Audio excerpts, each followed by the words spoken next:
Μάλιστα, κύριε Πάνο. Πού είναι ο πατέρας μου? Έχει ένα ραντεβού με τον κύριο Γεωργίου και τον κύριο Μακρύ. Δεν μου λες τι αηδίες είναι αυτές που γράφουμε. Εδώ υπάρχει ένα πτώμα και μια εξαφάνιση. Και δεν γράφουμε τίποτα. Ο πατέρας σου έκανε πως δεν έχουμε αποδείξεις. Δεν έχουμε αποδείξεις. Εδώ χάθηκε η Έλλη, ο μοναδικός μου, ο δικός μου άνθρωπος. Και δεν έχουμε αποδείξεις. Εδώ, μέχρι χθες δούλευε πλάι σας. Και τώρα δεν υπάρχει πια. Και δεν έχουμε αποδείξεις, δηλαδή. Πες μου, τι πρέπει να γίνει για να έχουμε αποδείξεις. Μπορεί να έχεις δίκιο, αλλά και ο πατέρας σου ξέρει τι κάνει. Ξέρει.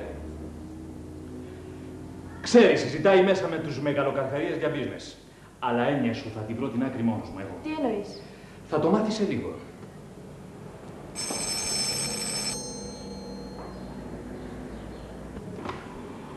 Ναι. Έλα, Φλόρα. Ποιος είναι? Ο Νίκος. Ο άντρας είναι σοβαρά τραυματισμένος και χρειάζεται γιατρό. Σε παρακαλώ, μπορείς να με πάρεις λίγο τώρα στο σπίτι.